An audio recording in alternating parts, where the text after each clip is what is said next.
Yeah, I'm scared my internet at home won't work. I'm good. Yeah. So Diana is feeling a little under the weather today, so sorry about making you come here, Diana. Yeah. Okay. So who here, by a show of hands, has already installed Endnote on your machine or by a remote? Looks like 1, 2, 3. Okay. I'm going to go ahead and show you guys where to go to install it, and maybe spend just a minute or two doing it. We don't want to have, spend the whole class while people install it. Just keep in mind that you're just going to want to do a standard install on this. Now, where you go to install it, I'm going to go ahead and share my screen, is going to be the library's homepage. Okay, so if you're first takeaway, if you're doing research at UGA, you're probably not going to want to use like an operating system browser like what used to be Internet Explorer. I would highly recommend you use Chrome or Firefox. And then once you open up that browser, go to the library's homepage, which is just libs.uga.edu. And on the upper right, you will see a search box, and just type in Endnote, and then the first result will get you to a screen that looks like this. Okay, so again, we're just going to go to the library's homepage, libs.uga.edu. On the upper right, just type in Endnote and click the first result, and you'll get to a screen that looks like this. And to install it, all you have to do is just go down here to the I agree link, click on that, and then it's just a standard installation from there. The reason that you want to go this way is because this will give you access to the site licensed version of Endnote. If you go directly to endnote.com, you'll get it free for 30 days-ish, and then after that, they're going to require you to purchase it. So if you install it this way, the only user ID and password you need will be your UGA one, and then you can just install it from there, and they won't charge you for it. Okay, so we got some person adding us. All right, so the person that's just joining us, we were talking about installing Endnote. The way you do that is just go to libs.uga.edu, type in Endnote on the search box on the upper right, choose the first result. You'll get to a page that looks like this, and just hit I agree and then do a standard install. Okay. So there's two components to Endnote. The first component is what we call the client version. And this is where it's going to be slightly different from RefWorks, for example. The client version is the version that you're actually going to physically save on your hard drive. You can save the client version of Endnote to as many machines as you do your research on. Laptop at home, desktop at home, computer, the computer that you use in your lab on campus, etc. You can install it on, again, as many as you do your research on.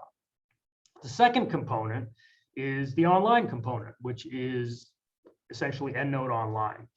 And what I would recommend doing is actually using the online and the client version in conjunction with each other. And there's a couple reasons for that. First of which is, if you've got Endnote saved on multiple machines, the Endnote Online account will actually allow you to sync them all up, which we'll get into, and I'll show you how to do that. The second thing you can do with it is it's a great way to back up your research. So in case you lose your laptop or it crashes, you have access to all your information still. And then the third thing is, if you need to collaborate with other users, like in a lab or on a specific project, Endnote Online is going to be the best way to do that, rather than emailing libraries to each other. So having said that, let's go ahead and go to Google, bring up a Google search, and just type in Endnote. And you'll notice that one of the options here is going to be Endnote Online. So just select that.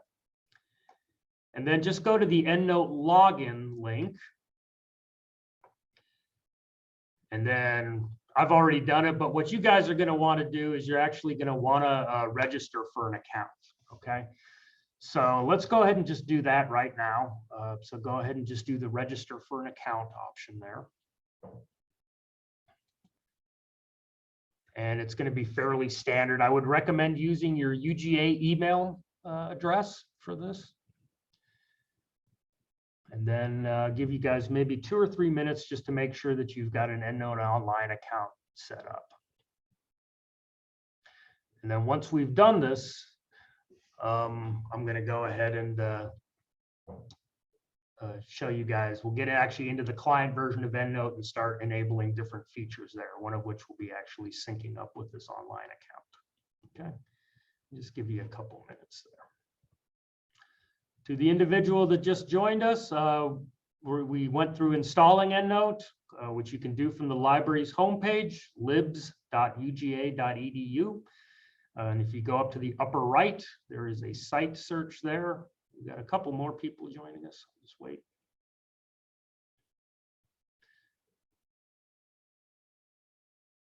For those of you who are just joining us, we are recording this, so you can just, if you want to get the stuff that we just covered at the beginning of the class, which will be Endnote installation and getting Endnote online, we will send out that recording as well.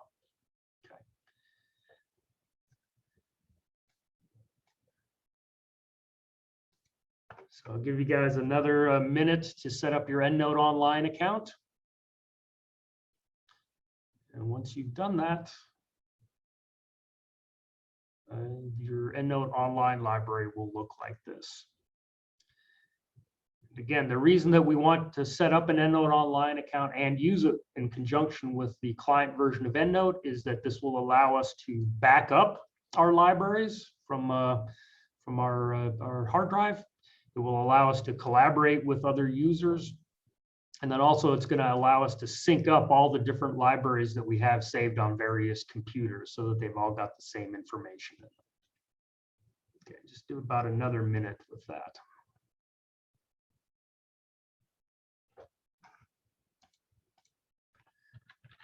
And remember, if you have a question, you can do it in chat. Diana's monitoring that, or of course you can unmute yourself and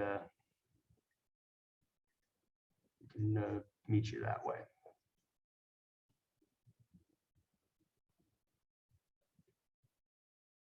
Okay, I'm going to go ahead and move on. Is everybody caught up here? Let me go ahead and unshare my screen. Make sure there's nothing I'm missing. Okay, looks like we got some people here.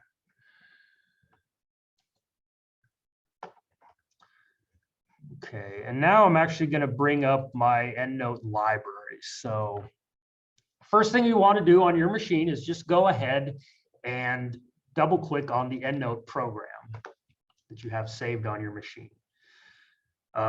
Second major takeaway from this class is that we recommend that you only have one Endnote library.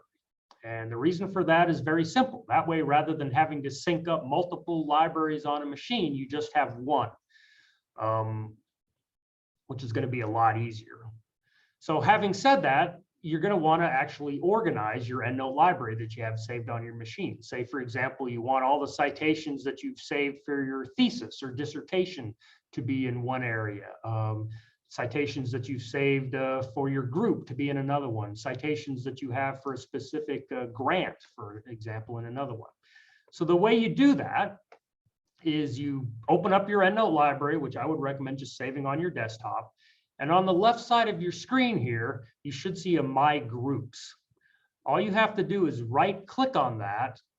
And you'll notice here you've got a Create Group option. So select that and let's just type in, like, say, chapter 1. And now I've created a group. All you have to do is you can basically add upwards of 80, I believe, groups at this point. So basically you can just add as many groups as you want, depending on how you want to organize your information. Okay. And then once we've added records into our library, I'll show you how you can add records to these various groups. It's basically as easy as just dragging those over. I want to spend just a little bit of time on smart groups. If any of you here are doing a systematic review, for example, or a scoping review, where you're actually importing lots and lots of records, it may be worth your while to actually create a smart group, which would allow you to automatically add records to a group. Again, a way of saving yourself some time. So the way you do that is, again, you right click on My Groups, go down to Create Smart Group, And what this is going to do is it'll just bring up a screen here where you can basically automatically add records that you've imported to this group, depending on what criteria you use. And you'll notice here you've got a bunch of drop-down menus that you can use to configure that. And it's fairly standard. Again, probably not something that you want to do unless you're doing something like a systematic review. Okay. So we've got groups. That's going to be how we organize our information once we start adding it. So the second thing we want to do is actually enable some of the tools that we have in Endnote. So let's go up to the Edit menu and then go down to Preferences. So we're going to Edit Preferences. And let's go down here to the Sync option. If you do that, this is going to be where you would put in the information that you had for your Endnote Online account. Again, the email you used, the password you used, and then all you have to do is hit Enable Sync. And then what that's going to do is it's going to link this library that we have saved on our computer to the online version that we have there. Kind of best practices, I would actually uncheck this Sync Automatically option here. The reason being is if for whatever reason one of your libraries, somebody goes crazy with it and they delete a bunch of information, it's not automatically going to back up that wrong information to your library. It's better to do it manually, I think. Okay. So that's going to be the first thing that you want to do.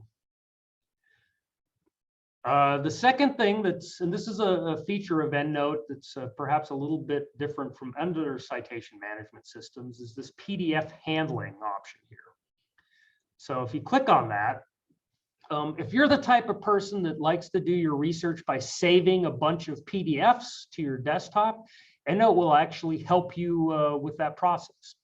The first thing it'll do is if you've actually saved a PDF before, you realize that one of the problems with it is every time you save the file, it's usually just a long string of numbers, which doesn't really tell you what that specific article is.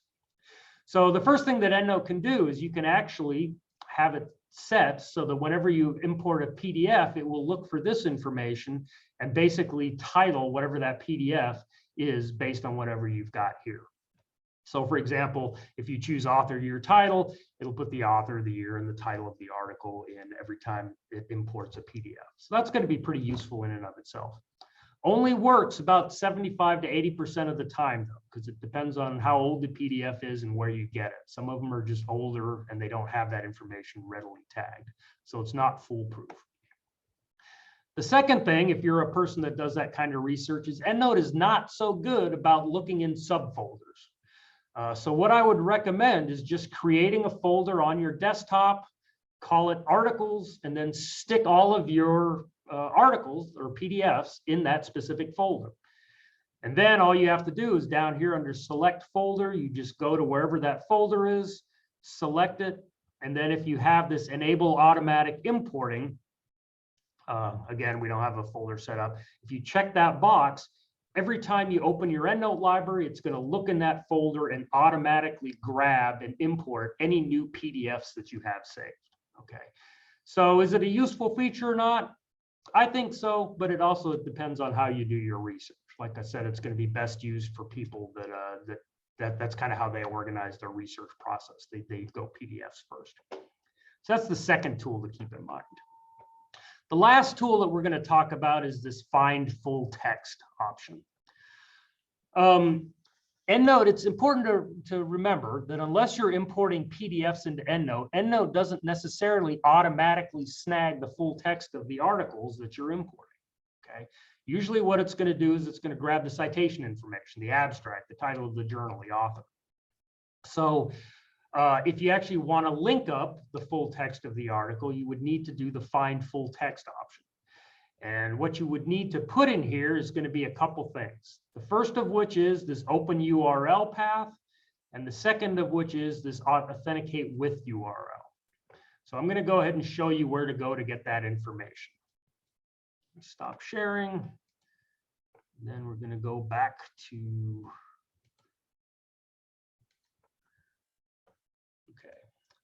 So what you want to do is you're going to go back to that same page where we downloaded Endnote. So again, for those of you who weren't there before, we're going to the library's homepage. I'm going to type in Endnote, and then I'm going to go to the first result, and I'm going to pull up our Endnote download page. Okay. Now what you want to do is you want to go to this Using Endnote button, which is on the left side of your screen. So select that. And if you scroll down a bit, you're going to get to a section here that says Getting Full Text from Endnote. Okay. So now you've got the two URLs that you need to copy paste into the fields that we were looking at in our Endnote library that we saved on our computer. Okay. Here's the authentic open URL path. So you're going to copy paste that into the open URL field. And then the second one, you're going to copy paste the second URL into the authenticate with field. Okay. Again, I'm going to go back and share my library with you to go back. Okay. And again, this is going to be in Edit, Preferences, and then the Find Full Text. And then once you've done that, you can apply, hit OK, and then we should be done with actually enabling all the features in Endnote. So I'm just going to give us maybe about 30 seconds to a minute to do that. Oh, and Diana, if I need to address something, just let me know. Okay.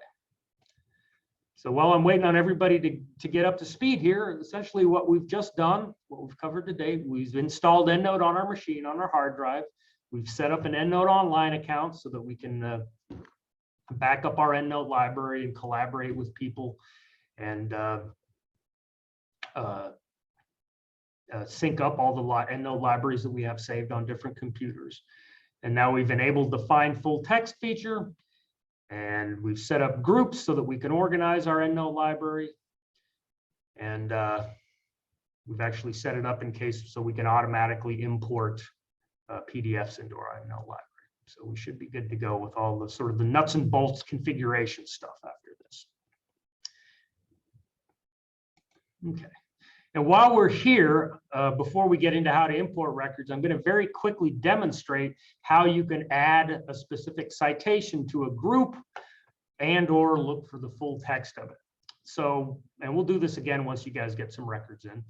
All you have to do is just select the record that you want to add to a group, for example, and drag it over to the group.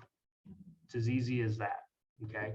And then if you wanted to look for all the citations that you've tagged as chapter 1, all you have to do is go under My Groups and click on chapter 1. It's as easy as that. And then, of course, the default is all the references that you've downloaded would show up here. If you want to actually search for the full text of something, all you have to do is right-click on the record after you select it, and then go down to this Find Full Text option right here and select that. And I should preface this by saying that it's only going to work about 75-ish to 80% of the time, okay? But in my case right here, you notice it says, hey, we found a PDF, and now we've basically got the PDF affiliated with whatever that specific article is, okay? So again, remember, if you want to add a citation to a group, just drag it. If you want to search for the full text, right-click and go down to Find Full Text. So now let's get to how to actually add records to your Endnote library, because this is going to be the bulk of what you're going to be doing. So I'm going to stop sharing my screen.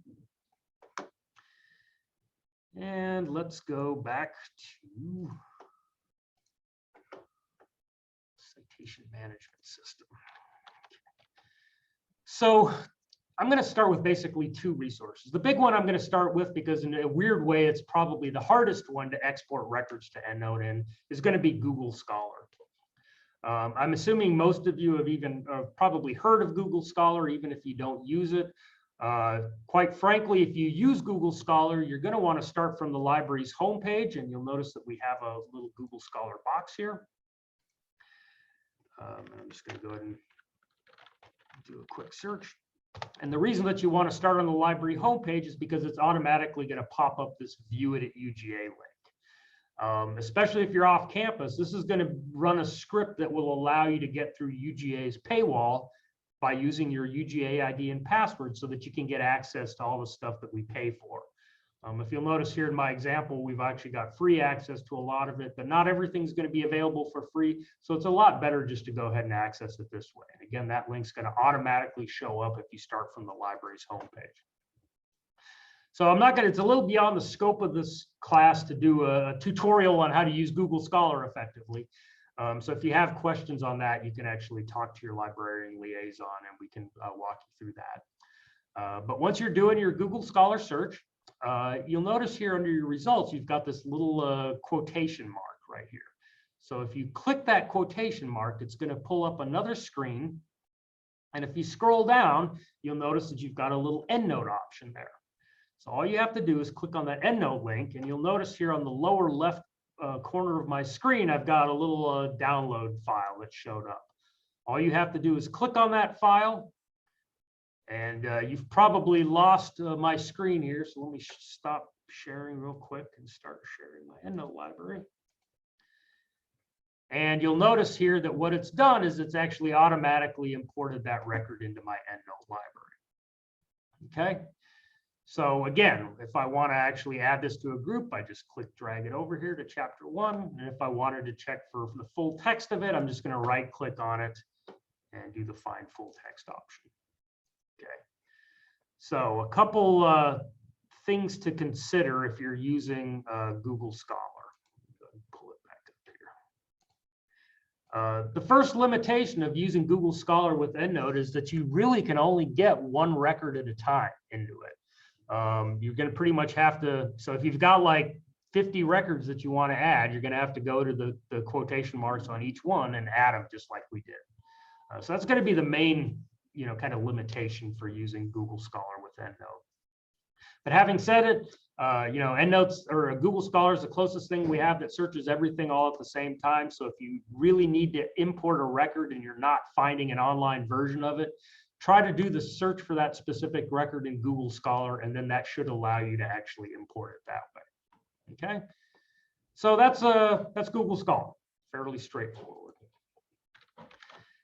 So the second resource that I want to use to demonstrate is going to be called the Web of Science. For those of you who haven't used, aren't familiar with the Web of Science, it's essentially a database, a multidisciplinary database that's designed for people like you, for people that are doing higher level research. So you're not going to pull up things from, journals that aren't considered to have a pretty rigorous peer review process. You're not going to pull up, say, things from Time or Newsweek. It's a multidisciplinary database that covers the majority of the major research journals that are out there. And again, the fact that it's multidisciplinary is useful because that way, if whatever your research topic is, maybe there's something in engineering, for example, or computer science or sociology that might be of use to you that you would miss if, say, for example, you were going to a very specialized database right off the bat. So again, it's going to be a little beyond the scope of this class to go into how to search Web of Science effectively, but I would strongly urge you to talk to your librarian liaison about it if you're not sure about how to use it. So how do we use that specific database with Endnote? So I'm going to go to Web of Science, and I'm just going to go to this databases A to Z option here. And then I'm going to go to the W's. And we're going to go down to Web of Science. It's also called the Web of Knowledge. So it's not just science, it's got sociology, humanities in it as well. So we're going to load up the database here. I'm going to go ahead and just do a search to get some results up. And now you notice I've done a search and I'm getting academic articles on how to treat cancer using nanotechnology, almost 6,000 of them. So this brings me to how Endnote is going to react to all the various databases that you're using. Regardless of what interface you're using, with the exception of Google Scholar, which we already covered, the first thing that you're going to want to look for if you want to export records into Endnote is you're going to want to look for a way to select records. Okay, that's the first thing you need to do. You need to tell Endnote what records you want to export. And probably 9 times out of 10, it's going to be checkboxes. Real easy. Okay. So now we've selected the records. And again, the advantage of this over Google Scholar is you can select multiple records at the same time. The second thing that you're going to want to look for when you're in that database, once you've selected the records, is you're going to want to look for a way to send those records somewhere. And it's usually going to be either send to or export will be the button. And on our screen right here, we've got a little export option. So we're just going to click that. And now it's going to give us all the different export options that we have here with Web of Science. Since Web of Science is run by the same company that runs Endnote, it's giving us the option of actually downloading it to Endnote Online if we want, Endnote Desktop, all these other things. So I'm going to just go ahead and choose Endnote Desktop. And it's going to give us a little bit more options on how, the type of information we want to do. And then all I have to hit is export. And you'll notice again on the lower left of my screen, I've got that same download file. So all I have to do is select it. And then again, I'm going to go back to my Endnote library. You'll notice that we've got those 3 records have been added to our Endnote library. Okay. So most of the time, you won't have all those options. You'll basically either it'll say Endnote on the export option, or it'll just say Citation Manager. But again, the process is going to be pretty much exactly like we just did. You're looking for you're in your database. You're looking for a way to select a record. You're looking a way to send those selected records somewhere, which is either going to be an export button or a send to option. And then once you get there, you're either going to select citation management or Endnote if it's an option. Okay, so that's fairly straightforward. So let's go to the last one here.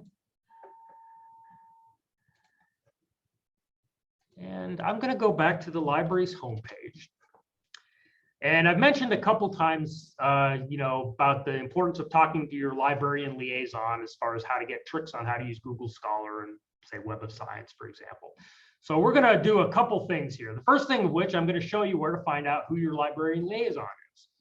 And then what I'm going to allow you to do is choose a database and see if you can export records from that specific database into your Endnote library, okay, using the tricks we talked about. So if you go to research by subject, let's just go ahead and say, basically this is broken down all of our 600-ish databases by subject area. So basically what you'll need to do is just go ahead and scroll through here until you can find whatever your main research discipline is, psychology, whatever. I'm just going to go ahead and use chemistry, for example, and then click on it. And this is going to do a couple things. First thing it's going to do is it's going to pull up all of the databases of the 600 that we subscribe to that are that are exclusively devoted to whatever that research topic is, in this case, chemistry. The second thing it's going to do is it's going to give you the contact information for the liaison librarian for that area. So this would be the person that you can email if you have any questions. So when you're on this page, once you've found your research area, just go ahead and select a record. Maybe go to, and the pages will look slightly different, but find a database that looks of interest to you. Maybe PubMed, if you're doing any sort of, biology type research, you can select that. And then once you're in that specific database, just do a search, something to get some results of. And then once you've got your results up, again, the first thing you want to do is look for a way to select records. Most of you will have like a checkbox. And then once you've selected records, you're going to be looking for a way to send those selected records somewhere or export them. In PubMed, it's actually going to be a send to option. And here they don't list Endnote specifically, but there's going to be a citation manager option. So that would be what I would click on. I'm going to create the file, which is going to be a little difficult.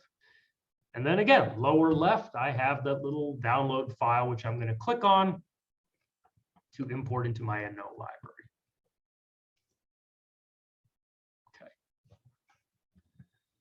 Okay. Just notice my camera had fallen down, so you guys have been looking up at the ceiling for a while. Sorry about that. Okay. So I noticed the question there about RIS down. Okay, I keep forgetting that Diana's monitoring chat. I think that would work as well, right, Diana? Yeah. Okay.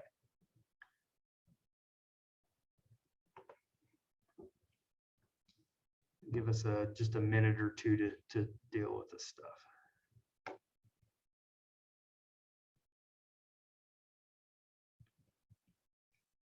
Actually, Megan, you can try clicking on the IRS thing and see, or RIS thing, and then see if that creates the file that you can import.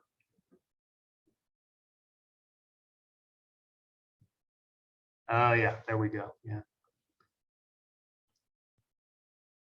Okay, great. Option. So again, regardless of what the interface looks like, as long as you keep in mind those sort of key, sort of features that we were talking about, you should be able to use it with Endnote just fine. Select records, import, etc. Okay.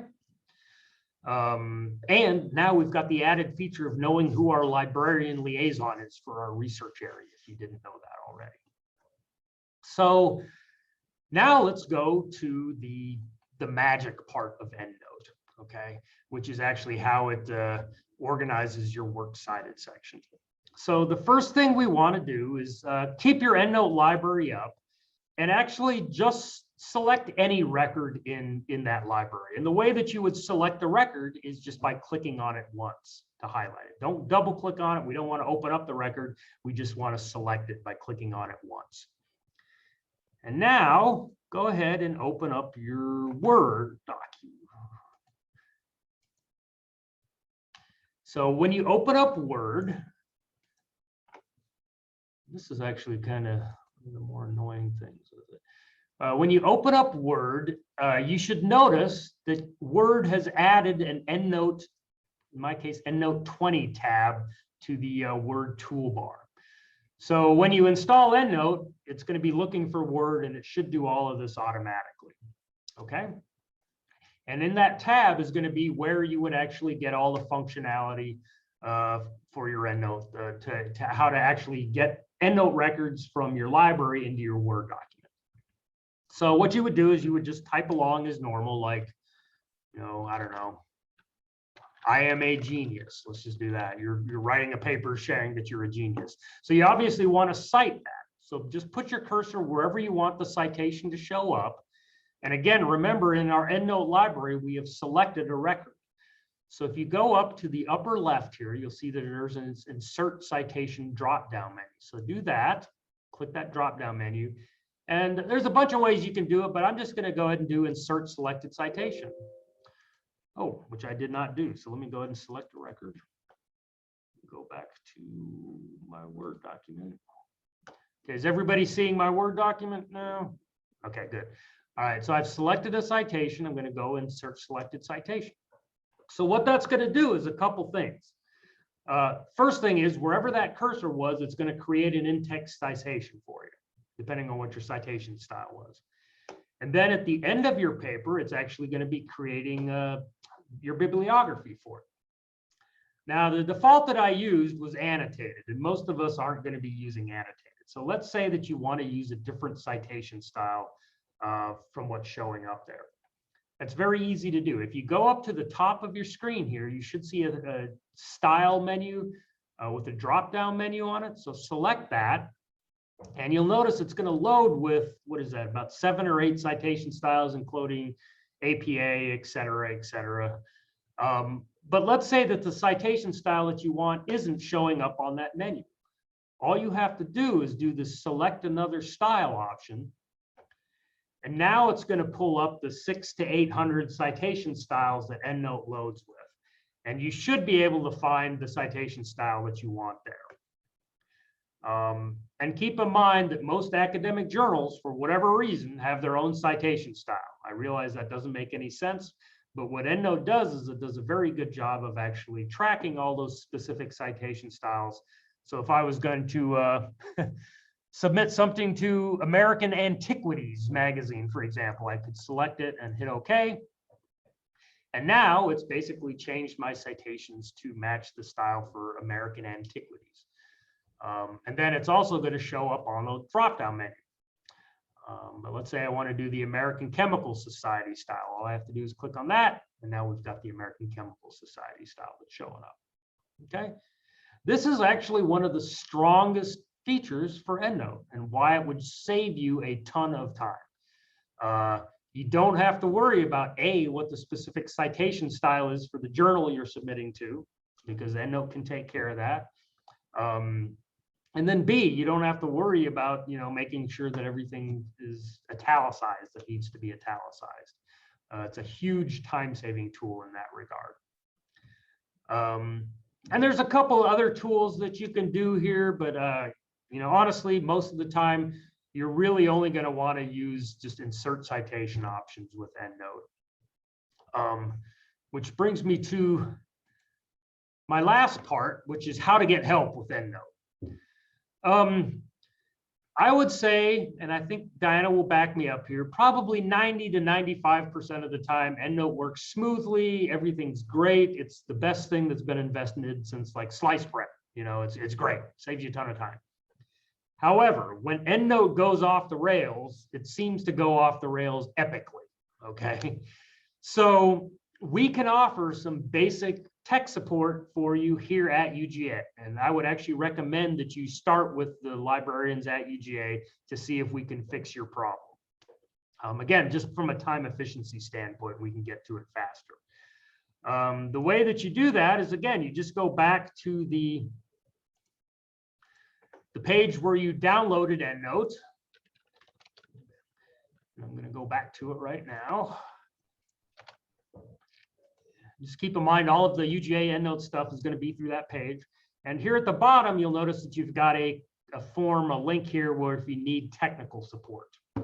And you can click on that, submit a Google form, and then we'll try to get back to you, usually within 1, sometimes 2 business days, and see if we can resolve the problem for you. If you want to do training, there's a training request form here. Like, let's say you're in a lab. The other people in your lab don't know how to use Endnote. Just do a training request, and we can set up a session like this via Endnote to help you out. Okay, so those are a couple things that we can do right there. And then again, if we can't help you, you can go right to the commercial Endnote website. And then there is a tech support form there. Yeah, they want you to buy Endnote, et cetera, et cetera. And then basically you've got all these different options on how you can talk to a Clarivate person about it. And this would be the sort of things like if it's beyond like the librarian's ability to fix, which some things are, Endnote would be the way to go. Just keep in mind it will take a little longer. Okay. But having said that, I think we can actually deal with probably 80–90% of the problems. Oh yeah, like Diana just said, I always forget to do that. Endnote downloads with, I don't know, what is it, 800 styles, a boatload of styles. But if the specific style that you need isn't there, you can actually download it from the Endnote website as well. And if it's a really crazy style, we can, librarians, we can even create one for you specifically, although we haven't had to do that too much in the past couple of years. Okay, so I think we've gone through everything I had intended to cover here: installing Endnote, creating an Endnote Online account, syncing up that Endnote Online account with our client version of the library, enabling full text searches, showed you how to get groups, showed you how to do PDF downloading, how to get records from 2 or 3 databases into your Endnote library, and how it works with Word, and also tied up with how to get help. So does anybody have any questions for me or Diana? Oh, sorry. I'm going to go ahead, and as soon as this is over, I'm going to go ahead and see if I can upload this to Kaltura. So I would say by the end of business today, you should have the recording up. Okay. Any other questions? Okay. Well, great. Thanks for coming. Let's see how many people we had. We had 8, 10, it looks like. And again, you know how to get help. I would actually recommend go ahead and start with your liaison librarian for help issues. But again, you can always do a tech support request too if you need to for that. All right, well, thanks for coming. Thanks for showing up, Diana, doing the above and beyond there. And I'm gonna go Thank ahead you and for, end the section, the session here, and you guys have a great day. Okay. Thank you.